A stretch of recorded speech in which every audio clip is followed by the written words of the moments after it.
Welcome back for episode 3 of the Astronomical Apocrypha, the Seleukid Empire Let's Play for Total War Rome 2 with Divide at Impera. Last time, Antiochos Soter found himself on the brink of victory with the Cypriots, but at the cost of a very expensive mercenary fleet led by Admiral Cordelian. Elevation of taxes through the empire while at the same time exempting the province of Galatia not only solved the imperial financial crisis, but also encouraged immigration to the new Seleukid settlements in Asia Minor. After an ill-fated decision by the Cypriot commander Bacchus to sail out and meet Cordelian's blockade at sea, Antiochos was virtually unopposed in capturing Cyprus and thereby unifying Cilicia and completing our first chapter objectives. An incomplete assassination attempt left Antiochos Soter seriously wounded, and in his absence his loyal friend Euclid has tried to carry on the work of unifying Asia Minor under Seleukid rule, launching attacks on Pontus while young Antiochos II staged a successful assault on Jerusalem only to find his Syrian campaign in jeopardy, as the Nabateans and Qidri have united against the Seleukid state. Now the Seleukids find themselves with enemies to the north, south, and within, and no guidance from the seriously wounded current emperor.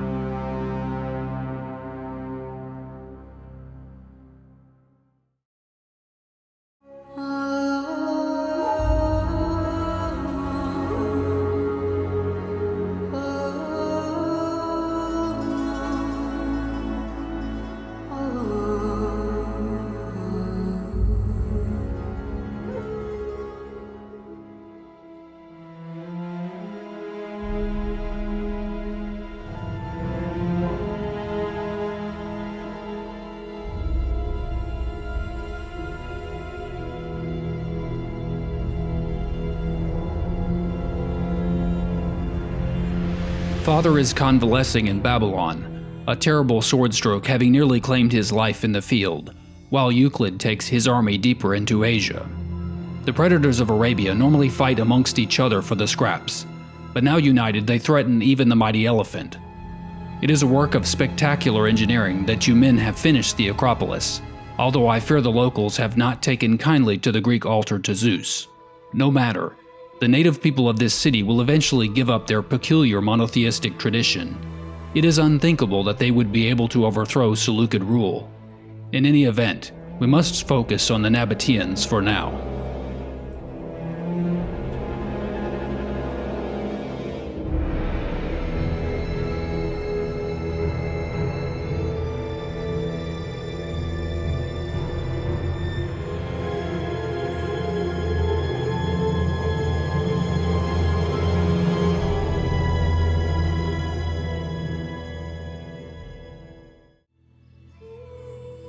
Of our many problems, the most salient are the approaching Nabatean and Qidri forces from the south, threatening Jerusalem and Dura respectively.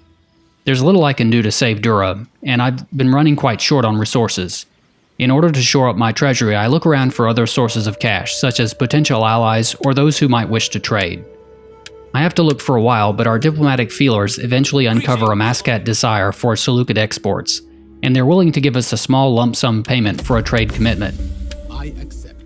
This is just the thing I need to bolster my forces, so I had some mercenary Arabian spears and camel riders to help out Antiochos II hold on to Jerusalem. During the intern phase, Pontos make an aggressive strike into our home province of Mesopotamia at Edessa, where I have only the small garrison army present, with a few local spearmen, militia, and archers. None of these are going to hold up particularly well against our attackers, even if the Pontian army is somewhat already weakened from attrition. I decided to fight this battle manually, but be forewarned, this was a brutal defense. The enemy are approaching our unwalled settlement from 3 sides. I tried to block off the main entrances to the central capture point with spearmen, and I've weighted our defense somewhat more strongly to the east, hoping to catch some of the attackers in a flanking maneuver and alleviate the pressure from at least one side, or maybe take down as many of them as we can. I put 2 of my archer regiments on the oncoming medium swordsmen, who should take significant casualties as they advance, while my citizen militia move out toward the southern end of town. After a couple of volleys, the archers are forced back inside my defensive perimeter, and the enemy close in on my spearmen defending the streets on each of the 3 approaches. Outside the town on the south side, my citizen militia have surrounded a unit of Pontian spearmen, and even as the inevitability of the enemy's central assault is becoming clear, I can at least take solace that this regiment will most likely be destroyed. More and more enemy troops pile into the city streets that have become clogged with bodies, both friend and foe, as the weight of numbers slowly weakens the garrison hoplites. The first unit of Pontians to break through are at the eastern approach, and I try to plug my free regiment of hoplites into the gap, just to hold the enemy from making a rear charge on the rest of my defenders. Once they've finished off their adversaries outside of town, the citizen militia flank around toward the enemy rear on the east, and if they were only a stronger unit, this could have been a devastating maneuver. But the militiamen are just too weak, and it's not too long before 2 more garrison hoplite regiments break, and I'm down to just 1 remaining. I also tried to catch the enemy archers unaware outside the town with 2 of my citizen militia, but they've smartly remained close to the perimeter, so I'm unable to trap them as they skirmish away. I get a few more kills with my archers versus the oncoming horde, but it's mostly delaying the inevitable, and before long I'm presented with the decisive defeat. We've lost Edessa to Pontos.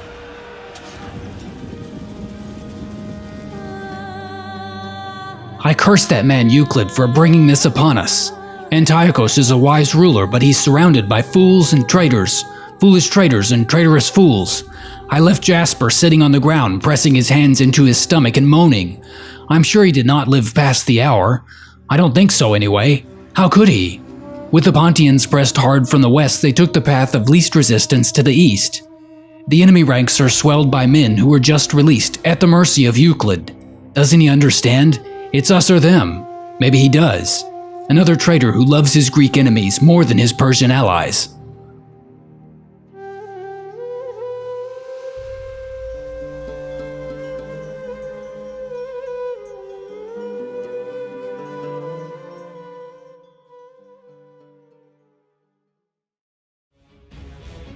It's not all bad news.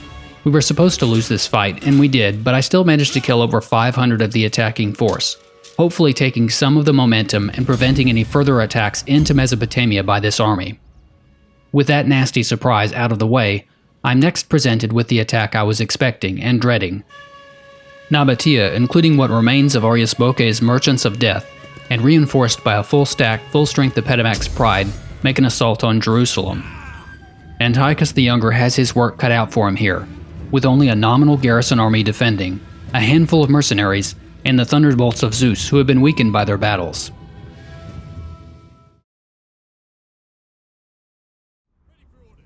Evidently, young Antiochus has wasted no time in fortifying Jerusalem, for in the place of the flat-looking settlement we had before, we've got a really nice raised acropolis looking out over a cliff face at the southern end of the settlement, and I have lots of barricades and traps to deploy. We can see Arius Bokeh's Merchants of Death coming in from the southeast, and I assume that his allies will also be coming from a southerly direction if the overland map can be believed. The raised part of the settlement is actually very defensible, although it unfortunately does not encompass the capture point in the market square below. I've stationed pikemen at various choke points, particularly at the eastern entrance that leads up the dirt ramp to the Acropolis, and I'm scattering stones and spike traps leading up to their defensive position. And behind them I've put some brimstone pits the archers can light if I have to fall back to the Acropolis. I've got 2 more phalanx regiments defending the market capture point, and one of these is situated behind a row of sharp stakes. I've got 4 barricades to deploy, and these I put on the northern end of town to limit enemy access to the market or the Acropolis without passing through my gauntlet of death on the eastern entrance. Of course, they could batter them down, but at least that will slow their progress.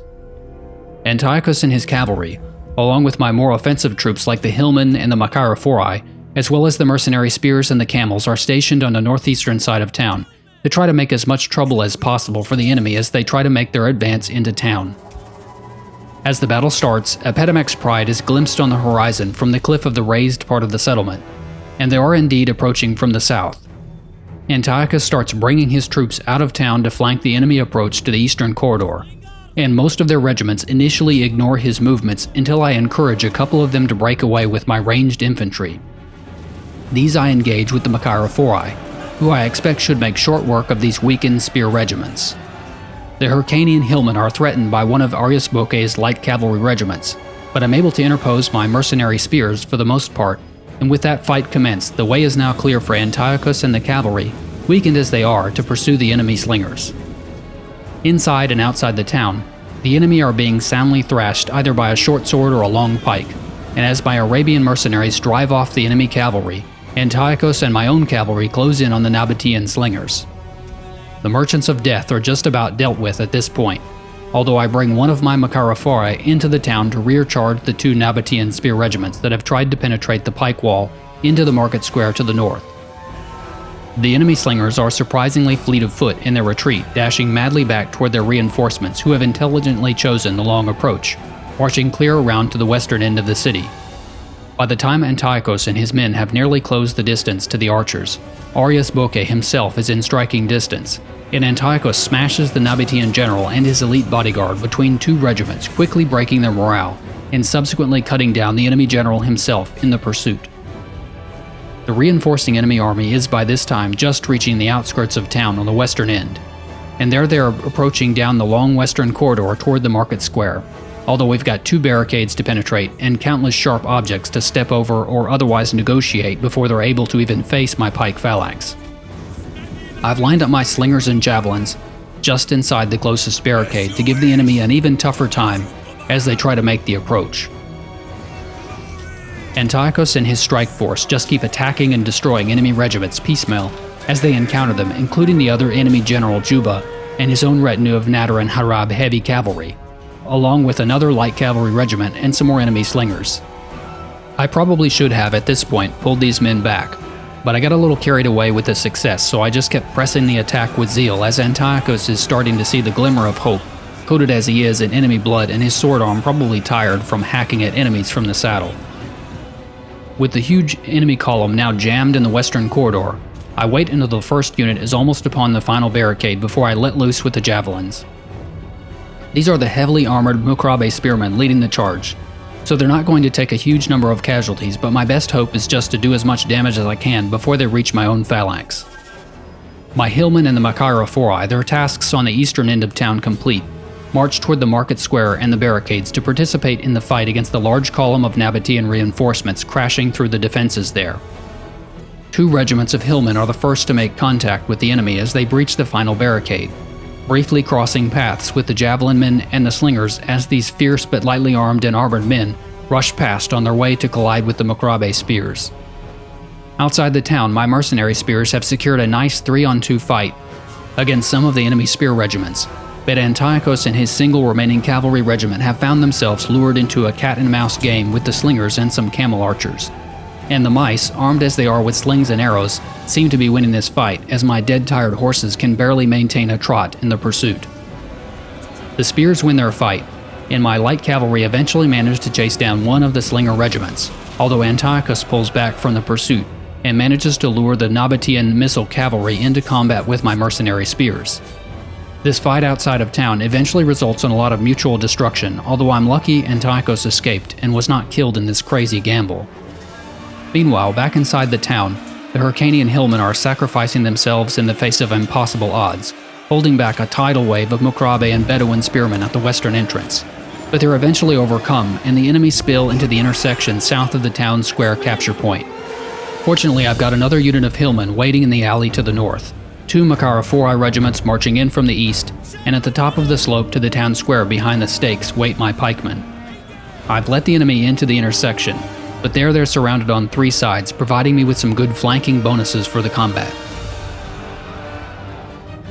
Aside from the churn of this meat grinder at the western corridor, I still have what remains of the Arabian camel archers making their way in from the east.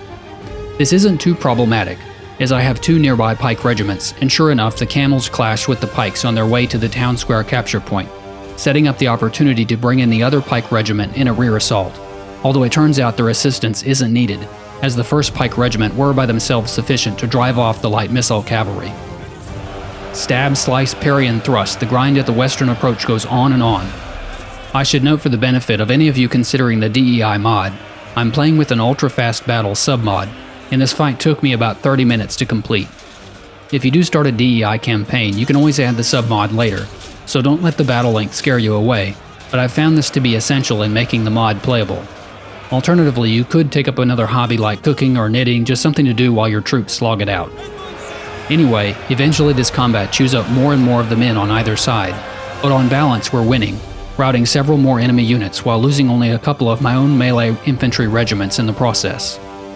As the enemy casualties mount, some regiments, even in the middle of the column, begin to waver from the tremendous casualties they've sustained on the whole, along with the death of both attacking generals. I certainly could have maneuvered one or more melee regiments around to the rear of this column, but this would have weakened my frontal defense, tired out these units as they marched all the way around, and it wouldn't really be a rear assault in practice, as the enemies there would simply turn around and face their assailants. With that said, I could have killed many more of the fleeing troops before they escaped. After about 10 more minutes of this seemingly interminable defense, I finally whittled the enemy down to about 3 regiments remaining, and this seems to have been the tipping point where the chain rout erupted, the remainder losing heart and fleeing the battle. My lightly armored hillmen were actually pretty fast on their feet, and were able to chase down quite a few of the fleeing Bedouin spears and Mokrabe before they could get all the way off the map, although I could by no means catch them all.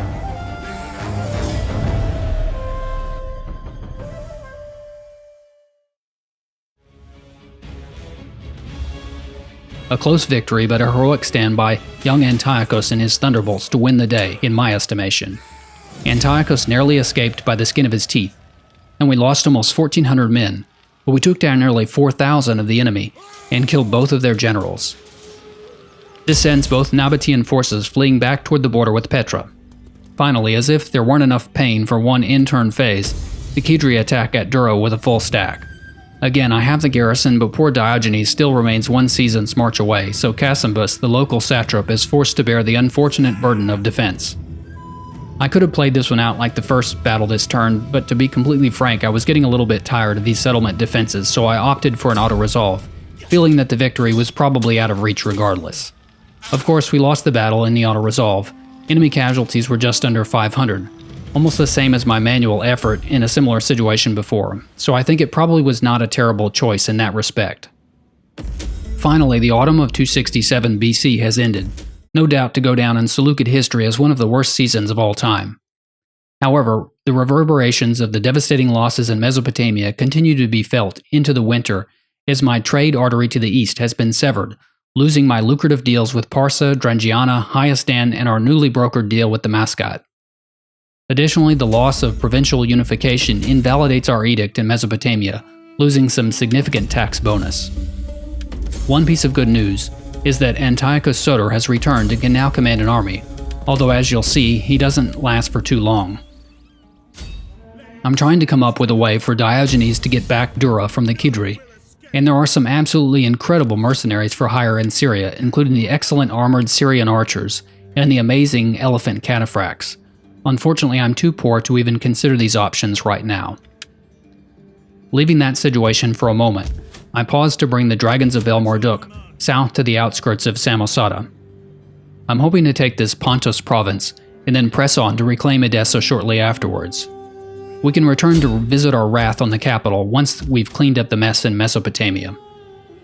Next, I do something I really wanted to avoid, but now I feel I have no choice, that I'm in deep trouble with so many enemies on every side and over 1,000 in the red in finances. I go ahead and disband Cordilion's fleet. This fleet cost me quite a bit to recruit, but I'm afraid I can't justify or sustain their upkeep with so many land battles underway. This at least gets us out of the negative, although I still don't have much money to spend for the turn. I spend part of what little I have to wound the new general of Epidamac's pride, and then Antiochos II sets off on a mission of revenge, destroying Epidamac's pride utterly and driving the merchants of death to the Red Sea. I didn't want to over-pursue since there's a new Egyptian army on my western border, the Claws of the Sphinx. They aren't overly large, but they have several elite units, and I don't want Antiochos to be caught out in the open, so I pull him back to the walls of Jerusalem, which is the keystone settlement of Seal, Syria, that I must hold on to if I'm to keep Egypt out of my territory. With his son so battered and weary from the war with Nabatea, Antiochos Soter takes over command of the Thunderbolts of Zeus for now. His superior command stats and full-strength retinue could make the difference in a close battle. On the diplomatic side, we've made contact with the Antigonids, essentially the home Macedon faction in DEI. Though the power of the Antigonids was broken by Seleukos and Lysimachos, their dynasty lives on through Demetrius' son Antigonus Gonatas, a powerful man in his own right. It's a bonus objective to secure an alliance with their faction, so I make some opening offers such as trade and non-aggression pact. The trade they aren't so interested in, perhaps since we've lost our lucrative connections to the Far East, but non-aggression they would like to pursue. It's not much, but it's a start. I was headed for another civic technology to get access to the third-tier research building, but it seems we've no time for that with so many wars on our hands, so I switch gears and finally get down to business researching the first military tech that opens each of the 3 trees. It's a quick 3 turns and will finally let me get that Tier 2 barracks that I've turned my nose up at for so long, not to mention a small faction-wide reduction in army upkeep. I've run out of options and cash for the turn, it seems. So get ready to clench your teeth or other body part of choice for another scary end-turn phase. Ptolemy's claws of the Sphinx continue their march to Jerusalem, coming to a halt just short of the city. Finally we catch a break, as Mamlakta Nabata have decided their assault on Jerusalem was so ill-conceived and the response so swift and severe from Antiochos II and the Thunderbolts that they've had enough of their war with us. This also has a very nice side benefit, that even though they're apparently the smaller and weaker faction, the Qidri are actually subservient to the Nabateans. So if I accept this peace deal, it will end the war with both factions. It would mean giving up Dura for the time being, but I just can't afford a war with 3 factions surrounding my southern border, and I can't really even get to Mamlakta Nabata until I destroy the Ptolemies at Petra. It's an even easier decision, since they're willing to pay me for peace. So even though the Qidri come out the winners in this war, I feel fortunate to have been offered this peace deal right now. Now that it's back to our turn, we can exhale with the tenuous peace now in place with the Nabateans, and by extension their client state the Qidri. My priorities now are to repel the Ptolemaic forces still vying for Jerusalem, and to continue my campaign against Pontos. There's a Ptolemoi scout lurking around the settlement perimeter, but I've got my own agent Eurydice nearby. I first try to sabotage the claws of the Sphinx to limit their movement. If I could keep them where they are, that would ensure I could hunt them down. Unfortunately, she fails in this attempt. Antiochos Soter, now having taken control of the Thunderbolts of Zeus, adds another mercenary camel regiment to improve our cavalry in the army, and then he sets off to hunt down the Egyptian force. Surprisingly, they don't back down from the Seleukid emperor himself, even though the balance bar is far in my favor. Antiochos' leaping strike doesn't necessarily suggest the balanced stance that I chose, but we get a reasonable result, losing about 25% of our force. Now this weakened the Ptolemoi, but they actually didn't lose many regiments outright, and they've retreated but still in range of our army. This time I lose only about 7% of the army and completely wipe out the Egyptians. I'm also able to make it completely back to Jerusalem with my leftover movement, after which Antiochos disbands the mercenary camels and completes the rank up for himself and the army. Again, not to bore you with details, but Antiochos now has reached the night battle ability, and that might come in very handy in the future. Back in Asia Minor, Euclid has reached Sasada, and that has been left undefended but for its garrison, which he's able to eliminate in a quick auto-resolve and thus captures the city. If I can destroy their armies that must be to the south and then recapture Edessa, we'll have turned things around completely. As before, the army is in okay shape after the auto-resolve, but I'm quite disappointed to notice that Euclid hasn't taken very good care of the elephants, as they've lost quite a few of their number in the battles, or perhaps in the difficult trek through the Taurus Mountains. The other thing I want to do while I'm still with Euclid is to get rid of his drunk wife, who's absolutely killing his authority rank with the troops. I undertake the necessary political action and successfully distance the man from his ball and chain, getting him back to an average starting level of authority at least. I also notice that Euclid has developed a little bit of a hot head and a taste for blood with his recent military command, and absurdly he has a pet goose that he has been trained to stand watch over his tent, protecting him from enemy agents. Pontos saved me the trouble of hunting them down at Edessa, as they appear over the border and return to reclaim their settlement of Sasada.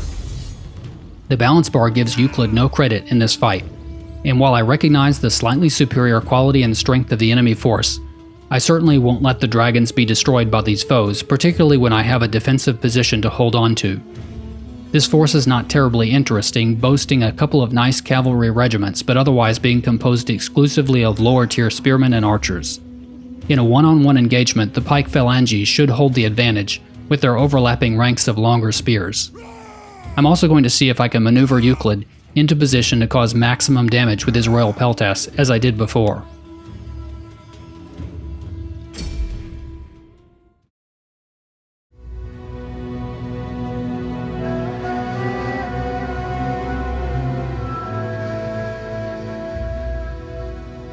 Look, the Goose is hissing. Our enemies approach. You can always trust the Goose. He hissed at my wife, and I never realized what a burden she was until that time. And he hissed at the elephants. I think they will go first into the battle. Use them to soften the enemy ranks. They're so unpredictable. I won't put the lives of my men in the hands of some Indian mahout riding 5 tons of walking temper tantrum. Antiochos wouldn't approve? I refuse to speculate. This is my battle and my decision, and I trust the Goose.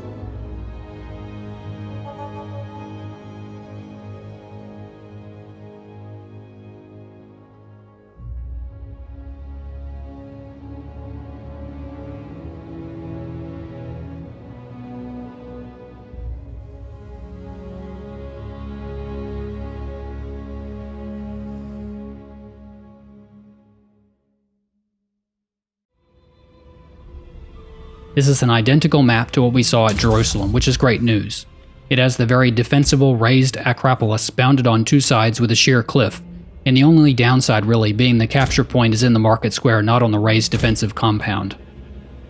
Unfortunately, all of the enemy will be reinforcing, so I don't know where they'll show up exactly, although I can see the single attacking general's retinue from the smaller army just north of the city. I set up in a similar fashion, blocking off the various choke points with my pike phalanges, and setting traps and barricades inside the city to impede the enemy progress. All my infantry regiments are set up inside the defensive perimeter in order to respond or reinforce where they're needed most, while I put the cavalry and the elephants outside the eastern town entrance to get them outside the city where they can use their maneuverability. The enemy reinforcements arrive immediately, and they're approaching from the east. Their slowly advancing infantry are preceded by a regiment of Asabarani heavy cavalry, and they've separated themselves sufficiently from their spearmen that I'm going to try to trap them with my cavalry and elephants. The cavalry dance around, drawing the enemy toward them, while the elephants thunder in for a direct assault. The enemy stopped to face the elephants at the last moment, but I still got a reasonable charge off. I'm not sure how well the elephants will do on their own, but they have sufficiently fixed the enemy cavalry that are now sitting ducks, or perhaps Euclid would say sitting geese, for rear and flank attacks from my own cavalry. The elephants have wasted no time in going berserk, and I try to clear my own cavalry out of their destructive path. I have no trouble bringing my own horsemen back toward the town, but the elephants are still out of control and heading right for the enemy line. With the regiment already so depleted, I expect I'll lose them entirely due to this, although they're quite costly to maintain given the time it would take to replenish them, so maybe it's a blessing in disguise. I do manage to get the elephants under control and pull them back to confront the Asabarani cavalry, who have rallied at half strength, but now the elephants are under continual bombardment by the archers. After finally shattering the enemy cavalry, the elephants are now down to just a few beasts remaining, and I'm going to have to give up on them as I pull the other cavalry back toward the town. With this small precursor fight over, the Pontic infantry continue their march into town and they pack into the eastern entrance to start battling with the levy pikemen there. I expect the pikemen can hold the enemy for quite a while, even on these ultra-fast battle settings, so I let the enemy funnel all their spearmen toward the narrow opening before I start my own flanking maneuver with my cavalry, missile infantry, and Iranian and Kilikian spear levies. The cavalry do what they can to attack or just drive off the enemy archers, who are the main threat with the Pontic spearmen stuck in melee against the pikes. My own archers continue to shower arrows onto the massive enemy troops, doing tremendous damage against the closely packed regiments. There's just too many archers for the cavalry to handle them all, but their presence has been disruptive enough to keep them off balance. The Pontic infantry assault has been slowed but not stopped as they break through the first pike phalanx and charge toward the second line. By now, Euclid has reached the perimeter of the city with his retinue and the flanking detachment, and he engages the Pontic peltasts in melee. We receive a notification that one of the enemy generals has been killed by the pikemen, so now is the time to press the attack and inflict maximum morale shock, as Euclid activates his abilities and charges through the peltasts, scattering in the skirmishing Pontian toxitoi, before veering right toward the enemy rear of their infantry assault. He manages to trap one of the toxitoi regiments at the town entrance, and his royal peltasts chew them up in melee without any trouble. The Iranian and Kilikian spearmen are finally defeating the Pontian peltasts, and several regiments of Pontos infantry are wavering inside the town. It's looking like a victory is inevitable here, but I want Euclid to kill as many of these enemies as possible so we can destroy their armies and have an easier time recapturing Edessa. Now we have every enemy regiment routing or wavering except their archers, who are skirmishing away, and the intersection in front of the Acropolis is about to become a killing zone as Euclid tightens the ring on the trapped enemy spearmen. I'm able to shatter and destroy all of the Pontian troops inside the town, although I don't bother to chase the lightly armored archers outside the town when the enemy army breaks as a whole.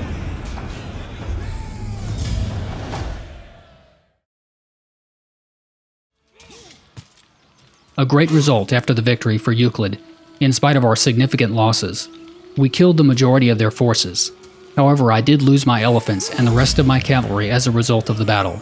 These will take a lot of time and money to rebuild, but it's much better than losing a region and a whole army, as the auto-resolve suggested.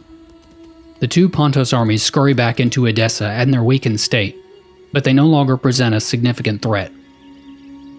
Takashila asked for peace, but they still aren't willing to offer any reparation, so we don't reach any agreement. Mostly bad news as we resume our own turn. An unused building slot has become slums, I failed a mission to raise a fleet, rebellion is imminent in Cappadocia, and worst of all, Antiochos Soter once again suffers a serious injury from an assassination attempt. Quite frankly, this mechanic, if it can be called that, has gotten a little bit annoying, and I'm not going to consider this as a new part of the story. We'll just say that Antiochos hasn't fully recovered from the collapsed lung he received in episode 3, and is forced to return to Babylon again to convalesce after his exertions in seal Syria against the Ptolemies. The king will be replaced by his son, who once again takes command of his army, the Thunderbolts of Zeus, now with his retinue of companions about halfway replenished. There's also a notification for a political event that looks to be negative, but is interactive in some way. A man named Aristomachus causing some issue with the agricultural harvest, producing the faltering supplies effect that reduces wealth from agriculture by 15%. We'll look into this next time, as I bring the episode to a close at this point. Although we've suffered some serious losses at the outset, we've managed to claw back some of our strength, if not all of our territory, thanks to a tenuous peace with Mamlakta Nabata. With Antiochos still not fully recovered from his injuries, and Euclid struggling to bring the war with Pontos to a conclusion, we will see if young Antiochos II, co-regent of the empire, can hold on to his kingdom and keep the Ptolemies and the numerous other aggressors at bay on the next episode of the Astronomical Apocrypha.